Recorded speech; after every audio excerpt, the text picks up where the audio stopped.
Hello friends, I am Dr. Shriel Singh Thakur, BEMS MDEH। आज हम लोग मिर्गी के बारे में संक्षेप में बात करेंगे। मिर्गी क्या है? मिर्गी का कारण क्या है? मिर्गी का लक्षण क्या है? इसके बारे में चर्चा करेंगे। और इलेक्ट्रोपैथी मेडिसिन में इसका इलेक्ट्रोपैथी में उपचार क्या है, इसके बारे में बात करेंगे हम लोग। मिर्गी मस्तिष्क को प्रभावित करने वाली एक गंभीर बीमारी है जो बार बार दौरे का कारण बनती है। यह दुनिया भर में चौथा सबसे आम न्यूरोलॉजिकल विकार है। मिर्गी के प्रकार। मिर्गी 5 प्रकार के होते हैं। मिर्गी 5 प्रकार के होते हैं। पहला है एंजलमैन सिंड्रोम। दूसरा है CRKL5 की कमी से होने वाली विकार है। और चौथा है पायरिकोटिसन आश्रित मिर्गी है। राइसुमेन सिंड्रोम चौथा है। और पांचवा है ट्यूबरोसिस स्क्लेरोसिस कॉम्प्लेक्स TSC के नाम से भी जाना जाता है। मिर्गी के लक्षण क्या हैं, इसके बारे में थोड़ा सा चर्चा करेंगे हम लोग। मिर्गी एक मुख्य लक्षण बार बार होने वाले दौरे हैं जो मस्तिष्क में तंत्रिका कोशिकाओं के अनियंत्रित असामान्य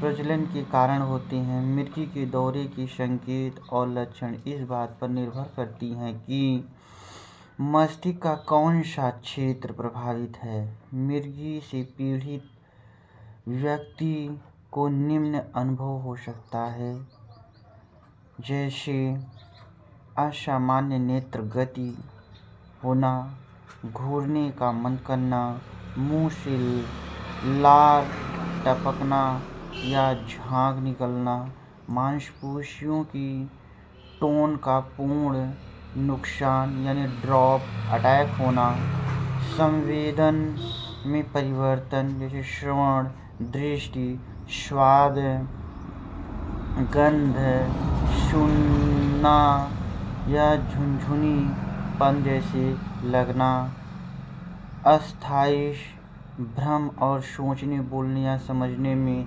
कठिनाइयाँ होना, अनियंत्रित मांसपेशियों गतिविधियाँ, मोड़ना, ऐंठना, होंठ चटकाना, हाथ रगड़ना, चबाने की हरकतें, उंगलियों की हरकतें, चेतना या जागरूकता का अस्थायी नुकसान होना। अब सीखेंगे हम लोग कि इसका मिर्गी का कारण क्या है, उसके बारे में थोड़ा सा देखेंगे हम लोग। मिर्गी एक लगभग 20% मामलों का कोई ज्ञात कारण नहीं होता है।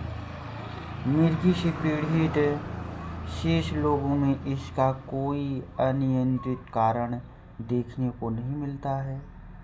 कुछ ही देखने को मिलता है, जैसे मस्तिष्क में असामान्य रक्त वाहिनियों जैसे धमनी, शिरा, जन्मजात मस्तिष्क संबंधित स्थिति, जन्म के समय मौजूद असमानताएं हो सकती हैं।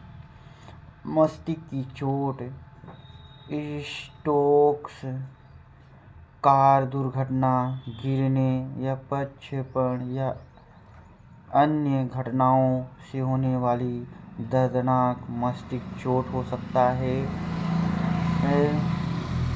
मेनिंजाइटिस या एन्सेफेलाइटिस या मस्तिष्क फोड़े जैसे संक्रमण हो सकते हैं। मस्तिष्क संबंधी चोट जो बच्चे के जन्म से पहले या जन्म के दौरान विकसित होते हैं।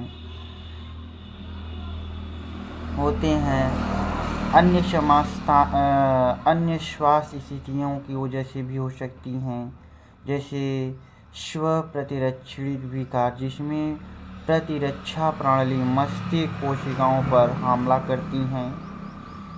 मस्तिष्क ट्यूमर हो सकता है, चयापचयी विकार हो सकते हैं, आनुवंशिक परिवर्तन हो सकता है, अपेक्षीय प्रतिक्रियाएं जो मस्तिष्क के ऊतकों को नुकसान पहुंचाती हैं या नष्ट कर देती हैं, जिनमें मनोभ्रम और अल्जाइमर रोग जैसे सम्मिलित हैं। आइए हम लोग जानते हैं इलेक्ट्रोपैथी मेडिसिन के बारे में। इलेक्ट्रोपैथी मेडिसिन मिर्गी के लिए कौन कौन से हैं? हमारे यहाँ 3 प्रकार के मेडिसिन आते हैं। टेबलेट में भी आते हैं, सिरप में और क्रीम भी ले सकते हैं, या डायलेशन में भी पेशेंट को दवा दिया जा सकता है। हमारा सिरप है एपिलेप्सी ओ करके दौरे आते ही जीभ पर देना होता है।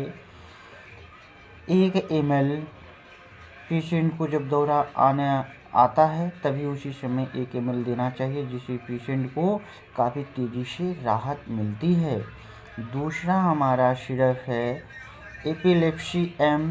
दिन में 3 बार पीने से 5-5 ml लेने से या पीने से पेशेंट को काफ़ी तेज़ी से राहत मिलता है। और एक है हमारे यहाँ मलहम, गर्दन और बैक पेन पर लगाएं या मालिश करें, जिससे कुछ ही दिनों में एपिलेप्सी यानी मिर्गी रोग समाप्त हो जाता है। भाई लोग, हम आप लोगों से गुजारिश करते हैं कि मेरा चैनल को सब्सक्राइब करें, लाइक करें, कमेंट करें और शेयर करें। ज़्यादा से ज़्यादा शेयर करें, जिससे लोगों की इसमें हित छुपी हुई है, जैसे उन्हें मेडिसिन के बारे में पता चल सके, परमानेंट उन्हें इलाज मिल सके मिर्गी या एपिलेप्सी का। धन्यवाद दोस्तों।